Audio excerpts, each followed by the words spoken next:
Olá, você está aqui no canal Amador, vamos falar de mais uma leitura, né? Se trata do livro As Três Marias, da Raquel de Queiroz. Acabei de ler esse livro, é o terceiro livro que eu leio da Raquel, né? Eu li já o 15, já li o Dora Doralina, agora resolvi pegar o Três Marias. E mais uma vez me sento pensando aqui no que foi que eu li da Raquel de Queiroz. Porque a Raquel de Queiroz é uma figura meio que incongruente, vamos dizer assim. Mas já chego lá. Os Três Marias vai contar a história de Maria Augusta, né? Essa menina que é levada para esse internato, esse colégio de freiras, enfim. E Maria Augusta passa a conhecer toda a rotina daquele internato, né? Conhecer as freiras, conhecer as meninas de lá.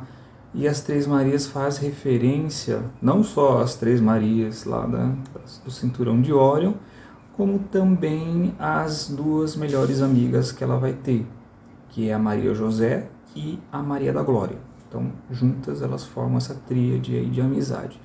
E essa amizade aí vai permanecer até mesmo depois do internato, na vida adulta já, né? E o que a gente acompanha nesse livro, basicamente, é o crescimento da Guta, né, da Maria Augusta, dentro desse internato, seus entendimentos de vida, seus entendimentos do crescimento, né, vai surgindo sensações e sentimentos novos a partir desse ingresso aqui dentro do internato. Depois a gente já passa para a vida adulta, onde ela já coloca ali em prática essa sensação que ela tem de liberdade, misto com curiosidade, que é tudo que ela carrega desde pequena, né? E também o que a gente vê é que a Maria Augusta é uma menina que sempre lidou com questões de perdas e ausências. E isso não acontece só com ela. Várias das outras meninas que também ali dentro do internato também são ali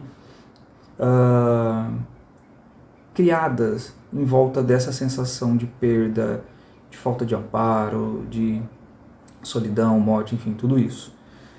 E, por exemplo, a vida da Maria Augusta, ela perdeu a mãe muito cedo, né? O que ela tem da mãe, ela recorda muito bem, ela traz ali uns pontos muito interessantes, né? Quando ela lembra da mãe. O pai dela, ainda vivo, casou-se com outra, né? E ela olha o pai dela ainda com respeito, né, mas ainda com uma certa distância, se você for comparar com a proximidade que ela tinha com a própria mãe. E com a madrasta, ela já olha com um olhar, onde ela não olha com um olhar assim de ódio nem nada do tipo, mas também não olha com um olhar de proximidade.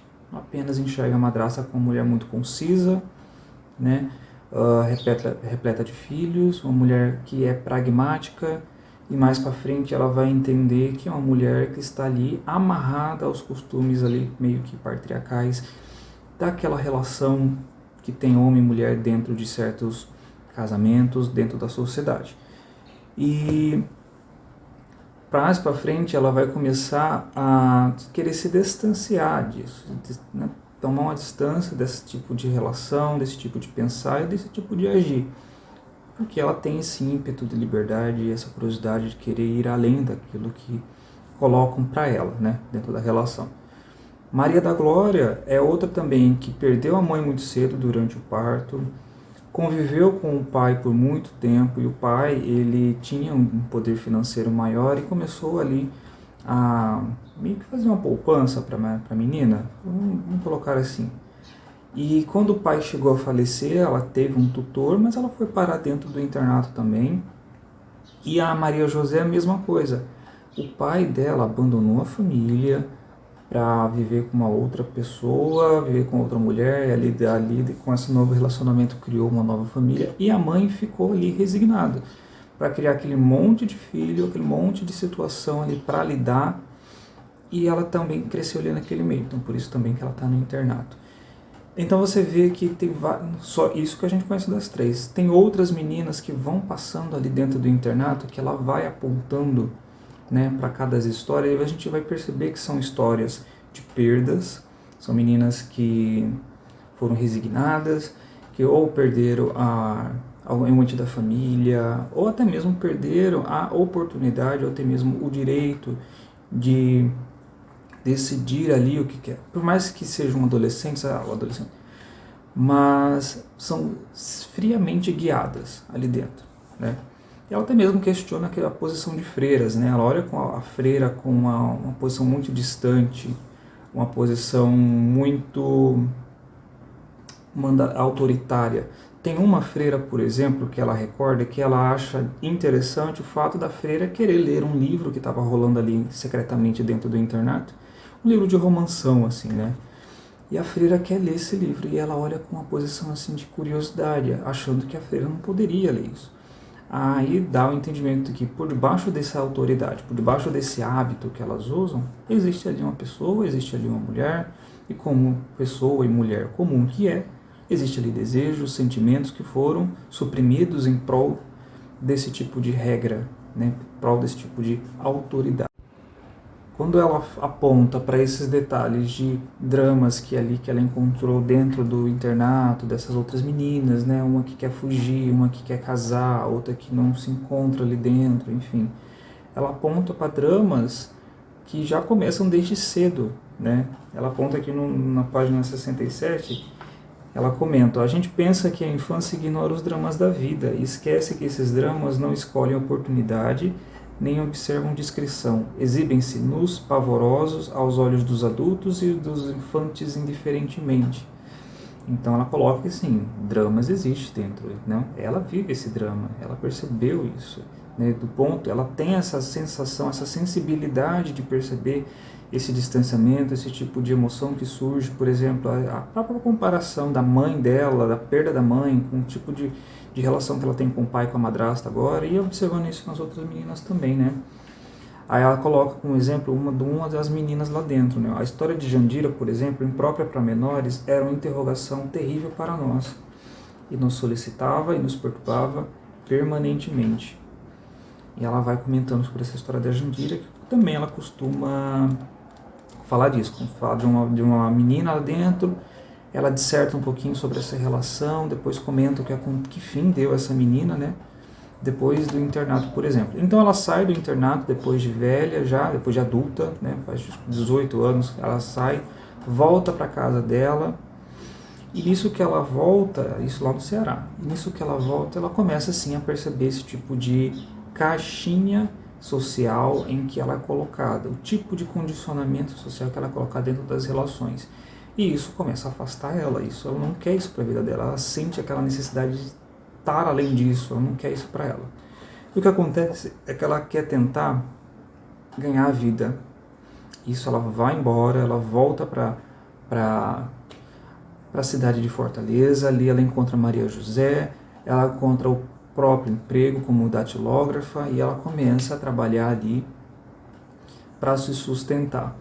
E nisso, depois da vida adulta, vem a questão de sentimentos, a questão das relações, a questão do sexo e tudo isso. Inclusive, isso posto em jogo, por exemplo, a questão da religiosidade, né? Ela aponta aqui das Três Marias, quando a própria Guta faz referência às Três Marias, ela deixa bem claro: a primeira estrela mais brilhante é a Maria da Glória, né? Até pelo nome, né? A Glória, porque dentre as meninas é aquela que casa, é aquela que estabelece relação, é aquela que tem filho primeiro. Então ela coloca que a Glória sempre teve esse esplendor em volta dela, né? A do outro lado é a Maria José, a mais requintada, a mais tímida. E de fato, Maria José, depois que sai do internato, dentre elas, é a que ainda continua ali dentro dos preceitos religiosos, onde ela é muito mais conservadora e não se arrisca tanto. E a do meio é a própria Guta, né? Onde ela se coloca ali na posição do meio entre esses dois extremos, né? Vamos colocar aí, a Guta está entre o extremo da glória, da ascensão do progressismo e também do outro extremo do conservadorismo, das regras e da moralidade toda. E a Guta, quando ela cresce, ela tem essas relações com esses homens, ela conhece, por exemplo, um pintor, ela descobre que esse pintor, ele é casado, depois ela conhece uma outra pessoa que acaba tendo contato com o suicídio, e uma coisa que também é muito gritante aqui dentro é como a morte passa dentro desse livro, né? Você vê a Guta falar de morte ali, em alguns pontos chaves, falar de suicídio, às vezes passa a sensação de que a morte traz aquele sossego que ela não encontra em vida. E depois desse trecho desse rapaz, ela começa a repensar um pouquinho disso, depois ela vai tentar a vida no Rio de Janeiro, ela precisa sair daquele espaço, e no Rio de Janeiro ela conhece uma outra pessoa, onde ela também tem uma relação, e dessa relação ela começa a pensar sobre as questões de novo, sobre liberdade, sobre o que a vida quer de nós, sobre o que ela tem a oferecer para além dessas caixinhas, para além dessas performances sexuais que as pessoas colocam, as mulheres ainda colocam, né? Colocavam e colocam ainda dentro desse.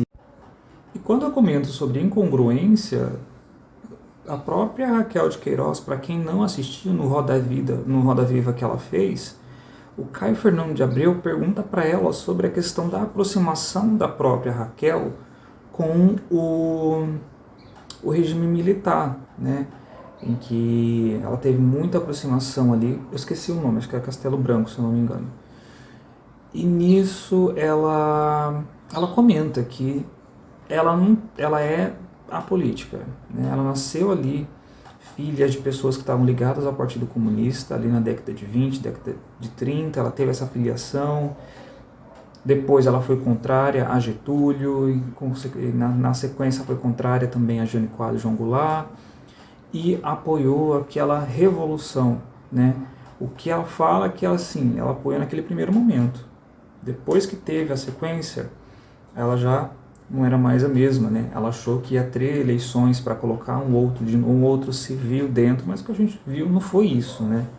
Então, dessa incongruência política, a gente também vê uma incongruência da própria Raquel da questão sobre feminismo, né? Ela se dizia antifeminista e tal, mas se você pega um livro desse, né? Eu não li ainda o Memorial de Maria Moura, o próprio Dora Doralina também tem essas questões que envolvem a existência feminina, o 15 também, né? Você vê, aí você fica pensando que tipo de feminismo que a Raquel ou tanto outras mulheres têm na cabeça por causa desse afastamento do conceito de ser feminista. Com isso ainda soa pejorativo a ponto de você não se considerar e entender que algumas atitudes, alguns pensamentos, pequenas emancipações diárias que você consegue ou você tem hoje espaço para progredir, são causas que muitas mulheres antigamente tiveram que fazer. Aí você fica pensando nesse tipo de contrariedade dentro da mesma coisa, né? Eu sou contrário ao feminismo, mas aqui às vezes a gente tem livros sobre própria emancipação feminina, né, de caso.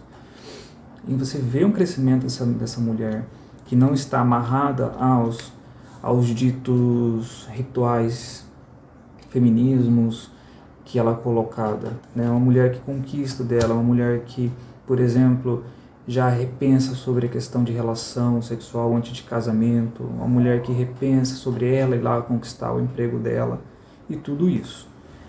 E como dizem também que a própria Raquel não escreveu uma memória, né, uma biografia, ela é contrária a escrever a sua própria autobiografia, como já muitas pessoas recomendaram. Mas ela aponta que está aí a ficção dela, está aí a crônica dela, e nas crônicas, nas ficções narrativas dela, ela deixa um pouco de si. Desse um pouco de si, de fato, é o trabalho de memória que ela coloca dentro dos seus textos, né? Mas aí fica aí, então, a indicação desse livro, que é muito bom, é mais um livro que eu gostei muito. A forma que ele é escrito cai muito na questão da dedicatória, né? Eu acho que ficou muito evidente também quando ela coloca aqui, ó, esse livro é dedicado ao poeta Manuel Bandeira. Por que isso? Porque o livro é repleto de passagens poéticas. Você vê um trato com as letras aqui dentro muito bom. Você vê cada linha sendo trabalhada, não contada de qualquer maneira. Você vê um texto pensado, bem elaborado para contar essa história. E você vê aqui vários pensamentos sobre existência, sobre morte, sobre amor, sobre vida, que poderiam muito bem estar ali dentro de uma poesia, de um poema. É um texto poético, é um texto muito bem feito e que, fato, né, por ser Raquel de Queiroz, carrega essa contrariedade, essa ambiguidade.